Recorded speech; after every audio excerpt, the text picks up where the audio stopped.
가상화폐 테라 루나 사태를 일으키고 도망 다니던 권도영 씨가 체포되면서 한국과 미국, 싱가포르 등 각국이 송환 작전을 펼치고 있습니다. 권 씨가 어디서 어떻게 처벌받게 될지 따져보겠습니다. 자, 홍영 기자, 권도영 대표가 일단 몬테네그로에서 재판을 받게 된다고요? 왜 거기입니까? 네, 권도영 대표는 지난 23일 몬테네그로에서 위조 여권을 사용하다가 체포됐는데요. 예. 이 구금 기간을 연장한 몬테네그로 법원이 권 대표를 공문서 위조 혐의로 먼저 재판하겠다고 나서서 이 현지 재판이 끝나야 인도 절차가 시작될 것으로 보입니다. 자, 그리고 우리나라와 미국, 싱가포르까지 신병 확보 경쟁 중이라는데 이런 경우 우선순위는 어떻게 정해지죠? 네, 국제법이나 유럽 협약을 보면 여러 나라가 동시에 인도를 요청할 경우 이 범죄의 심각성이나 범죄자의 국적에 따라서 우선순위를 정합니다. 이 법무부는 권도영 대표의 국적이 한국이란 점에서는 이 국내 송환이 유리하다고 보고 있습니다. 하지만 이 미국의 피해 규모가 큰 데다가 인도 권한이 전적으로 범죄자를 검거한 국가, 즉 몬테네그로에 있다는 점도 중요한 변수입니다. 이 수사의 적극성이나 외교적인 판단에 따라서 송환할 나라를 결정할 가능성이 큽니다. 우리 검찰은 오늘 공동 창업자인 신현성 전 대표의 구속영장도 재청구했습니다. 예, 당연히 우리나라에서 먼저 재판을 받을 줄 알았는데 꼭 그런 건 아니군요. 처벌 수위는 얼마나 될까요?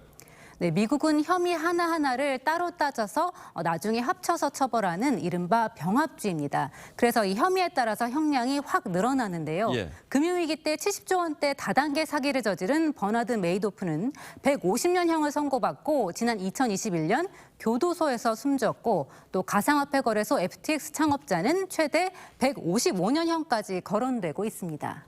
이 뉴욕 검찰은 권도영 대표를 증권 사기와 시세 조작 등 8개 혐의로 기소를 했죠. 이 피해액이 미국에서만 최소 50조 원으로 추정이 되는데 100년형까지도 가능한 게 아니냐는 말이 나옵니다. 예, 미국은 굉장히 엄격하군요. 그럼 우리는 어떻습니까?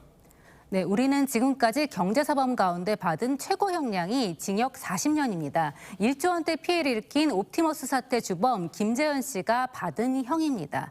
게다가 가상자산이 증권인지 아닌지 판단할 수 있는 기준과 법도 아직은 없습니다. 예. 그래서 인터넷상 피해자 모임에서는 권도영 대표의 미국 송환을 지지하기도 합니다. 이런 상황에 처벌할 수 있다는 그런 제도가 미국보다 불확실하게 되는 것 같아요. 미국에는 처벌할 수 있는 규정들이 세워져 있어요. 한국보다는 처벌을 할 수 있는 공간이 훨씬 더 크다고. 자, 그런데 미국으로 가게 되면 한국 피해자들의 피해 보상이 좀 어려워지는 것 아닐까요? 네, 맞습니다. 그 점이 가장 큰 문제입니다. 다시 국내로 송환되는데 상당한 시간이 걸리는 데다가 이 숨겨진 재산이 나오더라도 미국 피해자들에게 먼저 돌아갈 가능성이 큽니다. 미국에서 먼저 조사가 진행이 된다고 하면 압류 같은 게 되면 이제 미국에 있는 피해자들을 위해서 사용될 가능성이 있고요. 국내 피해자들 입장에서는 하루빨리 국내로 송환이 돼서 피해 회복을 받는 것이 중요하다고 생각합니다. 예, 국내 피해자들도 적지 않을 텐데 어쨌든 외교적 노력이 필요한 상황이 됐군요. 홍영 기자 잘 들었습니다.